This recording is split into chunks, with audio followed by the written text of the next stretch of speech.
본문의 말씀은 누가복음 17장 후반 대목에서부터 이어져 오고 있는 종말의 때가 언제쯤 이르겠는가라는 이 말씀의 연속선상에서 기록된 대목입니다. 종말의 때는 아무도 알 수 없으며 심판의 날이라는 것은 특정한 시점의 개념으로 보기보다는 종말을 맞이하는 내 영혼의 상태라는 측면에서 바라보아야 한다라는 것을 우리가 지난 시간에 묵상한 바가 있습니다. 오늘 본문은 그러한 측면에서 볼 때에 종말의 때 맞이하게 될 여러 가지 시험들을 이겨낼 수 있는 그 힘의 근거에 대해서 우리에게 말씀을 주시고 있습니다. 성도가 마지막 때에 이르러 끝까지 신앙을 이겨내고 또 시험을 이겨내는 인내의 끝은 어디인가라는 것을 한 과부의 비유를 통해서 우리에게 말씀하시는 것입니다. 본문은 자칫 잘못하면 우리가 하나님께 강청하면 다 들어주신다. 그러므로 더욱 열심을 내서 이 과부의 열심과 같은 열정을 가지고 하나님 앞에 나아가면 된다라는 이 과부의 열심에 초점을 맞추게 되면 실제로 하나님이 하시고자 하시는 메시지와는 전혀 다른 내용과 방향으로 흘러가게 됩니다. 제가 여러 차례 언급을 하고 또 강조하는 내용이지만 이 성경의 말씀을 사람의 열심과 사람의 노력이라는 관점에서 보면 이 모든 말씀이 율법적인 잣대로서 다가오게 되는 것입니다. 그리고 아무런 자격과 공로가 없는 죄인을 구원해 주시기 위해서 십자가를 지신 우리 하나님의 은혜와 사랑은 사람의 열심과 노력과 공로의 그 뒤편으로 밀려나 버리게 되는 겁니다. 여러분, 내가 열심히 계획하고 노력해서 쟁취해낼 수 있는 것이라고 하면 그것은 결과물이나 어떤 성취물이라고 할 수 있는 것이지 은혜의 선물이 아닙니다. 사람의 열심을 강조하는 것도 좋습니다. 그러나 그것은 자칫 유대교라거나 기타 다른 샤머니즘화된 엉뚱한 방향으로 흐르게 되는 겁니다.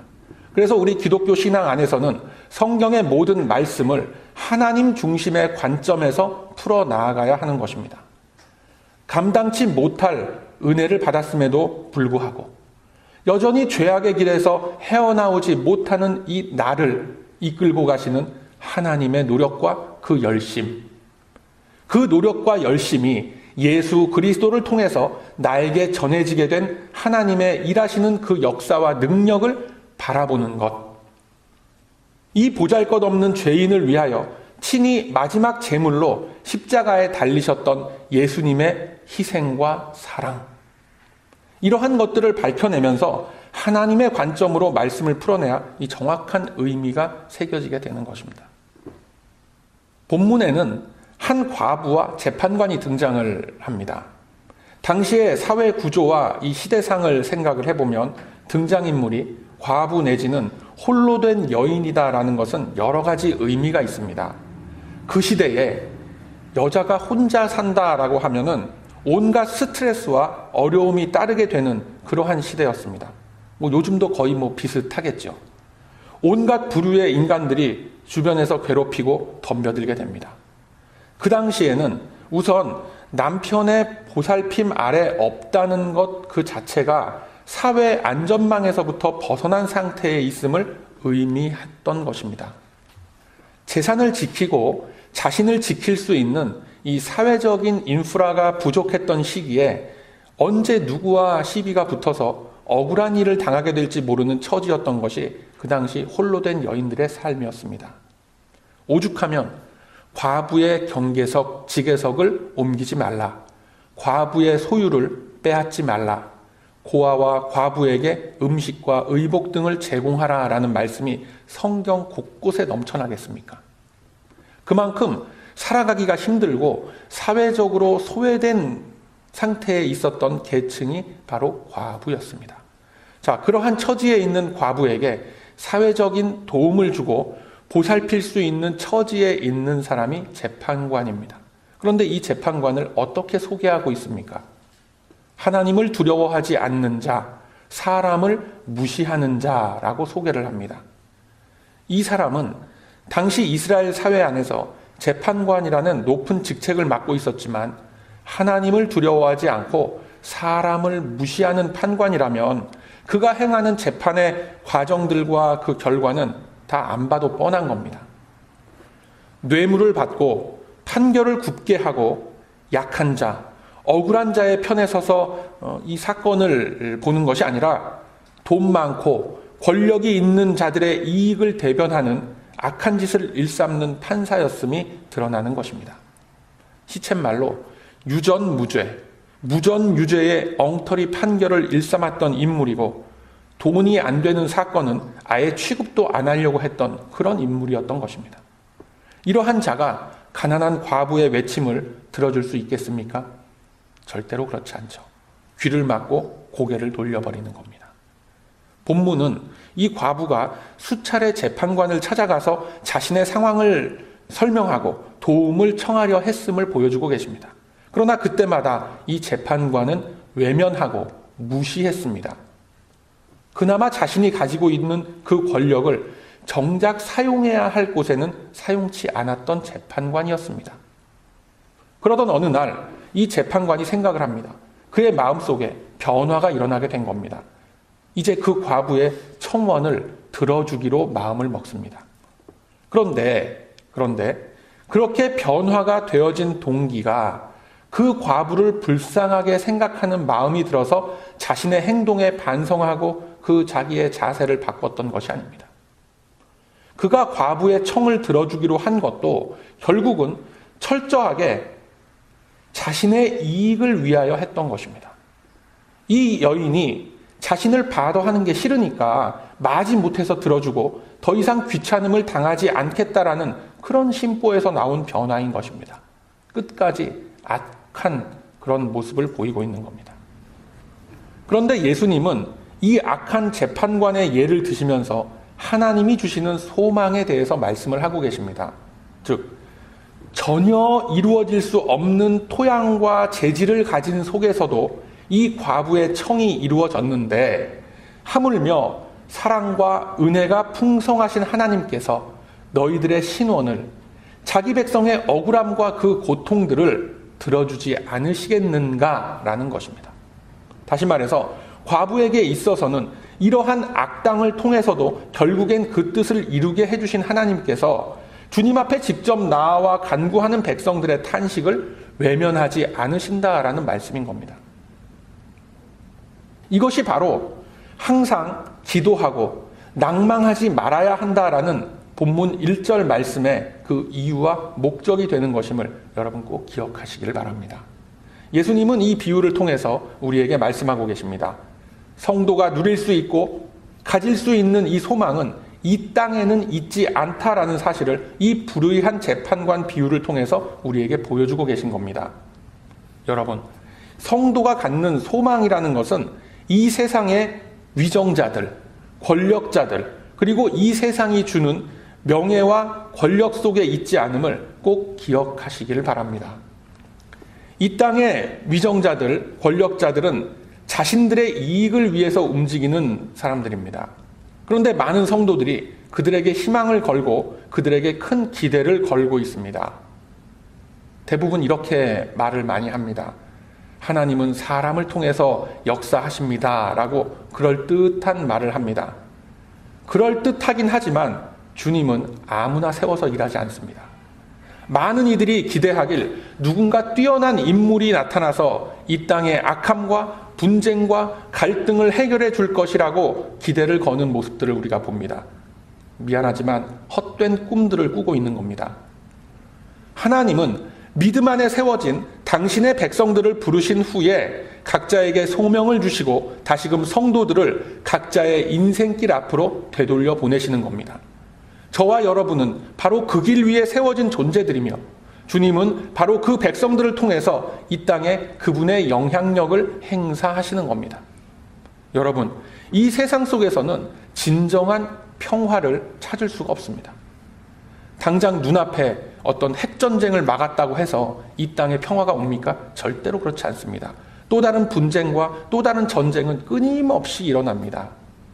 눈앞에 펼쳐지는 이 기아와 굶주림이 해결됐다고 해서 모두가 풍요롭게 살 수 있는 그런 세상이 열립니까? 그런 세상은 이 땅 위에서는 결코 이루어지지 않습니다. 그러한 것을 꿈꾸며 헛된 실험을 했던 자들이 결국은 역사적으로 모두 쇠락을 했고 멸망의 길을 걸었으며 또 지금도 걷고 있는 그 현실을 우리들은 이 시대상을 통해서 똑똑히 지켜보고 있는 것입니다. 이 세상에 어떤 왕조와 권력과 조직과 국가가 수천 년을 이어져 오는 경우가 있었습니까? 전 세계 어딜 봐도 그런 경우는 없습니다. 그나마 길게 이어져 왔던 조선 왕조라고 하지만 500년에 불과할 뿐입니다. 그런데 영적 이스라엘, 이 교회는 이 세상의 수많은 정권과 정부와 왕조가 바뀌는 속에서도 여전히 건재합니다. 그 이유가 뭐겠습니까? 하나님의 나라라는 것은 이 세상의 권력과 이 세상의 가치와는 전혀 다른 토양 위에 서 있기 때문에 그렇습니다. 그곳은 세상이 줄 수 없는 평화가 있고 세상이 줄 수 없는 안정이 있고 희생이 있고 자비가 있고 온유와 사랑이 있습니다. 그에 반해서 이 세상이 가지고 있는 물질의 가치와 권력의 속성이라는 것은 유한할 뿐더러 쉽게 변질되고 변화되어지는 것들 뿐입니다. 서로의 이해관계가 맞아떨어지면 언제든지 변합니다. 오늘의 동지도 내일의 적으로 변하는 것이 이 세상의 것들입니다. 제 아무리 강력한 우방인의 피를 나눈 혈맹인의 운운하는 그런 사탕 발림들을 늘어놓아도 자신의 이익 앞에서는 언제든지 뒤집힐 수 있는 것이 이 세상이 갖는 가치 질서의 속성인 것입니다. 그러나 여러분, 하나님은 변하지 않습니다. 변하지 않을 뿐만 아니라 영원 무궁하신 존재입니다. 기독교 신앙의 가치는 바로 이러한 하나님의 성품과 그분이 일하시는 방법으로부터 나왔기 때문에 우리들이 받은 믿음의 신조는 변할 수가 없고 변질될 수도 없는 겁니다. 이 사실을 성경은 이렇게 증거하고 있습니다. 말라기 3장 6절의 말씀에 보면 나 여호와는 변혁지 아니하나니 그러므로 야곱의 자손들아 너희가 소멸되지 아니하느니라 라고 말씀합니다. 하나님께서 소멸되지 않는 분이시기 때문에 하나님께서 변하지 않는 분이시기 때문에 그분의 자녀로 부르심을 입은 우리들과 하나님과의 관계 속에서 나오는 것들도 변하지 않습니다. 그것이 무엇이겠습니까? 하나님이 우리를 바라보시는 자비와 긍휼, 또 우리가 하나님을 바라보는 그 믿음 또한 변하거나 변질될 수 있는 성질의 것이 아닌 것입니다. 말라기의 이 말씀을 하나님께서 어떤 상황 속에서 하신 말씀인지 아십니까? 남유다와 북이스라엘이 모두 다 멸망을 당하고 이제 그들은 바벨론의 포로로 전락하게 됩니다. 이스라엘은 완전히 황폐해졌고 솔로몬의 성전은 모두 파괴되어졌습니다. 그처럼 암울한 시대가 약 70년간 이어졌습니다. 그 당시에 이스라엘 백성들의 그 울분과 절망의 탄식과 그 기도가 시편 곳곳에 그리고 예레미야서의 곳곳에 기록이 되어져 있기도 합니다. 자, 그때에 하나님은 바사왕 고레스의 마음을 움직이십니다. 포로가 되었던 이스라엘을 유다 땅으로 다시 되돌려 보냅니다. 그리고 무너졌던 그 성전을 건축하게끔 하십니다. 그로 인해서 이스라엘의 제사가 회복되고 하나님의 말씀을 선포하고 가르치는 큰 일들이 다시 일어나게 됩니다. 마치 오늘 본문 속에 불의한 재판관이나 진배 없었던 고레스 왕이지만 하나님께서 그의 마음속에 개입하시게 되니까 이스라엘 민족을 회복시키는 일에 쓰임을 받게 되는 것입니다. 느헤미야 8장의 말씀을 보면 제사장 에스라가 율법책을 들고 강단에 서서 새벽부터 오전까지 말씀을 읽고 해설할 때에 온 백성들이 일어나서 듣고 아멘으로 응답하고 얼굴을 땅에 대고 하나님께 경배했다라고 합니다. 그날도 마침 7월 1일이었습니다. 오늘처럼. 얼마나 감격스러웠겠습니까? 이제 마음껏 자유롭게 하나님을 예배하고 섬길 수 있는 길이 그들에게 열리게 되었던 것입니다. 그러나 곧 얼마 지나지 않아서 그들은 하나님을 떠나기 시작했고 하나님께서 금하셨던 여러 가지 그 악행들, 이방 신들과의 그런 혼음, 이런 것들을 하기 시작했습니다. 그때 하나님께서는 이제 이 혈연적인 이스라엘 민족에게는 더 이상의 희망을 발견할 수 없음을 보시고 마지막 때까지 믿음을 지켜 나아가길 원하는 백성들에게 이 말씀을 주셨던 겁니다. 야곱의 자손들아, 너희가 더 이상 소멸되지 아니하리라 라고 하셨습니다. 그 당시에 사람들이 이 말씀을 들었을 때는 이것이 뭘 의미하는지 아무것도 몰랐을 겁니다. 왜냐하면 그로부터 불과 얼마 지나지 않아서 이스라엘은 주변 열강들에 의해서 또다시 멸망하게 되고 기나긴 식민 통치의 시대로 들어가게 되었던 것입니다. 그러한 상황 속에서 아무도 이 소멸되지 아니하리라라는 이 말씀을 귀담아 듣지 않았을 겁니다. 그러나 그로부터 400년 뒤 베들레헴의 마국간에서 태어난 하나님의 아들은 하나님 백성들의 모든 죄를 지시고 십자가로 향하셨고 죽은 지 3일 만에 부활하셨습니다. 그 부활의 생명으로 인해서 이제 새로운 이스라엘이 형성되게 되었고 저와 여러분이 바로 그 속에 초대되어진 것입니다. 수천 년의 시간 동안 이 야곱의 자손들은 이 세상 속에서의 온갖 전쟁과 부침과 굶주림과 기근 속에서도 다들 이렇게 살아남아 있었던 것입니다. 앞으로도 이렇게 살아남아서 주님이 이 땅에 다시 오실 그날까지 영적 이스라엘의 역사, 이 교회의 역사는 이어져 내려갈 것입니다. 여러분, 이것이 변치 않으시는 우리 하나님의 일하시는 모습입니다. 그분은 당신께서 하신 말씀에 끝까지 책임을 지시는 분이십니다. 우리들이 흔히 말하는 이 공수표를 남발하는 그런 분이 아닙니다. 즉 시건치 아니하시는 분이다라고 성경은 말씀합니다. 사무엘상 15장 29절 이하의 말씀에 보면 이스라엘의 지존자는 거짓이나 변개함이 없으시니 그는 사람이 아니심으로 결코 변개치 않으심이니이다 라고 말씀합니다. 그럼에도 불구하고 우리들은 이처럼 든든한 존재를 놔두고 항상 세상의 것들을 먼저 찾습니다. 왜 그렇죠? 당장 우리 앞에 있는 이 고통과 고난의 무게들 앞에서 하나님의 도우심을 간구하고 하나님을 의지하는 그 믿음으로 견뎌낸다는 그 자체가 엄두가 안 나기 때문에 그렇습니다. 즉 하나님의 전능하심과 그분의 자비로우시고 은혜로우심에 대한 확신이 약하기 때문에 당장 눈앞에 보여지는 이 세상의 것들로 그 어려움과 위기들을 넘기려고 하는 마음이 들게 되는 겁니다. 눈에 보이지 않는 하나님의 손길보다는 당장 가시적으로 또 물리적으로 나에게 임할 수 있는 이 세상의 힘에 의존하는 것이 연약한 우리들의 마음인 것입니다. 그러나 우리 주님은 말씀하길, 본문 8절에서 말씀하시길 내가 너희에게 이르노니 속히 그 원한을 풀어주시리라 라고 말씀합니다. 여기서 이 포인트는 주님이 속히 오신다라는 것에 있지 않습니다. 우리들이 카운팅할 수 있는 어떤 물리적 시간의 공간의 포인트가 있는 것이 아니라 성도의 모든 고통과 고난과 괴로움들을 해결해 줄 수 있는 주체가 다른 것이 아니라 오직 주님뿐이다라는 것입니다. 앞서 말씀드렸다시피 이 세상의 풍요로움은 진정한 풍요로움이 아닙니다. 조금만 이 경기가 나빠져도 어떻습니까? 그 여파로 인해서 수많은 사람들이 직업을 잃고 삶의 터전을 잃어버리고 비관하고 또 좌절하면서 스스로 목숨까지 끊는 끔찍스러운 일들이 일어나는 모습을 우리들은 지금도 고스란히 지켜보고 있는 거 아닙니까? 그러면 물가가 안정되고 일자리가 막 늘어난다고 해서 그 풍요가 지속됩니까? 시간이 지나면서 언제 어떻게 뒤집혀 버릴지 모르는 것이 이 세상의 질서입니다. 그렇다면 이 세상에서 말하는 평화라는 것이 뭡니까?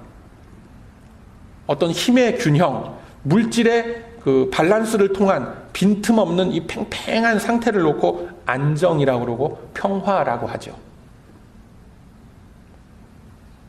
하나님의 평화와 정의는 오직 하나님의 백성들이 자신의 삶 속에서 나설 때에만 이 땅에 펼쳐지는 것입니다.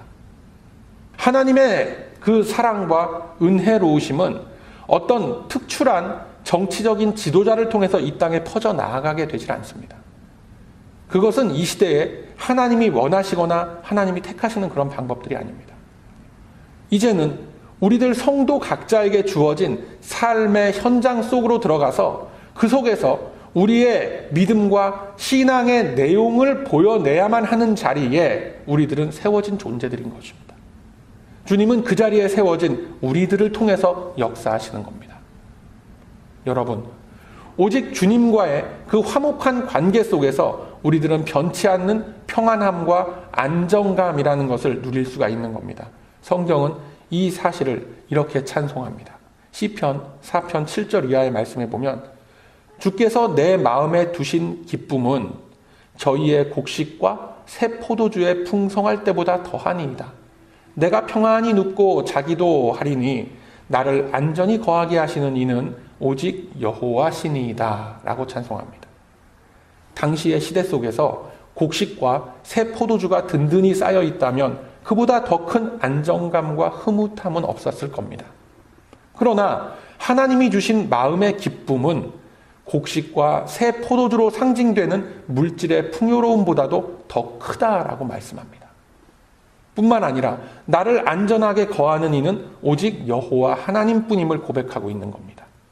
이러한 고백이 바로 저와 여러분의 고백이 되고 간증이 되시길 바랍니다. 이처럼 주 안에서 누리는 기쁨과 평화, 그 풍요로움은 그 출처와 근거가 하나님 자신에게서부터 나오는 것이기 때문에 절대로 변하지 않고 끊기지 않습니다. 나의 열심과 나의 노력이라는 것을 믿기로 해서 어떤 계속적인 희생을 요구하지도 않습니다. 우리 주님이 말씀하시는 것은 우리를 위하여 헌신하신 그 풍성한 은혜와 사랑 안으로 들어와서 마음껏 누리며 그것을 가지고 이 세상에 나아가서 나누고 보여주라라는 것입니다. 이 과부가 바라보고 의지할 대상은 오직 불의한 재판관뿐이었습니다. 다른 옵션이 있었던 것이 아닙니다. 그랬기 때문에 주구장창 그 재판관을 붙잡고 졸라대고 청을 할 수밖에 없었습니다. 그러나 우리에게는 언제나 귀를 기울여 놓고 기다리시는 하나님이 계십니다. 그분은 불의하지도 않으시고 또 권력과 물질에 대한 욕심으로써 사람을 차별하지도 않습니다. 그분은 우리의 연약함을 채우라며 우리의 연약함에서 나오는 죄악들을 긍휼히 여기시는 분이라고 말씀하십니다. 이 세상의 그 어떤 것도 우리 성도들을 긍휼하게 여기는 존재는 없습니다. 우리를 불쌍히 여기고 긍휼히 여기는 존재는 홀로 하나님 한 분뿐이기 때문에 우리들은 오직 소망을 주님 안에서만 찾을 수 있게 되는 겁니다. 사랑하는 우리 베다니 가족 여러분, 마지막 때가 가까워질수록 하나님의 신실하신 약속을 믿는 이 믿음의 사람들이 점점 줄어들 것입니다. 어떤 분들은 말하기를 모든 열방과 족속들이 주님만을 예배하며 따를 그날이 오기를 소원합니다 라고 그렇게들 하는데 아주 이상적인 바램을 내놓고 있는 거죠. 근데 아주 미안하지만 그런 날 오지 않습니다, 여러분. 시간이 가면 갈수록 더 이상 사람들은 하나님에게 소망을 두려고 하지 않고 이 세상의 것들로서 위안을 삼고 그 안에서 위로와 평안을 찾으려고 할 것입니다. 그러한 때에 결코 세상의 것으로는 영혼의 갈증과 삶의 고통들 결코 해결함을 얻지 못합니다. 그러함에도 점점 어두워져 가고 있는 이 세상은 우리 성도들의 눈과 귀를 막으려고 하고 자신들이 해결할 수 있다라고 하죠. 그러한 이때에 우리들은 믿음으로 이 말씀 앞에 깨어 있어야 할 줄로 믿습니다. 오늘 주님은 이 말씀을 통해서 당신 백성들의 탄식과 간구의 소리를 결코 외면하지 않으시는 그러한 하나님의 모습을 우리에게 보여주고 계십니다. 여러분, 문제는 우리들의 믿음입니다. 순간순간마다 흔들리고 의심이 들고 낙심이 되고 절망의 생각들이 들어올 때마다 이 말씀 꼭 기억하시길 바랍니다. 성도의 모든 억울함과 고통과 그 울분은 오직 주님만이 풀어주십니다. 마지막 때가 가까이 이르면 온갖 미혹하는 소리와 일들이 일어난다라고 주님은 이미 말씀하셨습니다. 마태복음 24장 24절 이하의 말씀에 보면 거짓 그리스도들과 거짓 선지자들이 일어나 큰 표적과 기사를 보여 할 수만 있으면 택하신 자들도 미혹하게 한다라고 말씀합니다. 이러한 거짓된 것들, 반성경적이고 비신앙적인 것들 앞에서 우리의 마음을 새롭게 하기를 소망합니다. 우리들이 최후의 순간까지 붙들어야 할 믿음의 중심은 오직 하나님 안에만 있는 영원한 하늘나라의 소망임을 꼭 기억하시길 바랍니다. 이 소망을 가진다라는 것은 막연한 내세에 대한 어떤 환상을 갖는 것이 아닙니다. 십자가의 보혈로서 씻겨지고 그 말씀의 반석 위에 세워진 하나님의 나라는 이미 우리들의 마음속에 다 들어와 있습니다. 그 안에 머무르시길 바랍니다. 그 안에 오직 소망이 있고 주님이 주시는 안정과 평화가 있습니다. 그 누구도 빼앗아 갈 수 없는 복과 기쁨이 있습니다. 저와 여러분은 이미 그 맛을 다 체험한 그러한 존재들인 줄로 믿습니다. 다른 곳에 가서 다른 기초 위의 것들을 탐하려고 하지 마시길 바랍니다. 이 과부의 간청함이 결국은 응답을 얻은 것과 같이 하나님의 품 안에 거하는 자들이 올려드리는 모든 울부짖음과 간청함의 내용들은 우리 주님이 이 말씀의 깨우침을 통해서 그리고 나의 삶의 내용을 통해서 반드시 우리들에게 응답해 주실 것입니다. 그 믿음을 가지고 더욱 기도에 힘쓰며 낭망치 마시길 바랍니다. 비록 우리들의 이 현실은 어렵고 힘든 것이 사실입니다. 그러나 그 현실 너머에서 우리들의 간구와 또 우리들의 기도의 무릎 꿇음을 기다리고 계신 우리 주님의 손길을 바라보시길 바랍니다. 그 손길을 붙잡을 때에 더 이상의 불안감과 좌절과 절망은 없을 것입니다. 이 믿음의 확신을 가지고 나아가는 우리 성도들의 그 굳은 발걸음 위에 우리 주님의 긍휼하심과 보살피심의 은총은 영원히 함께 할 것입니다. 그러하므로 이제는 주께서 예비하신 영원한 그 소망의 빛을 바라보며 그 빛을 따라 주님 오실 그날까지 믿음의 굳은 결심으로 나아가는 저와 여러분의 가치 있는 인생길이 다 되시길 이 아침에 주님의 이름으로 축원드립니다. 아멘.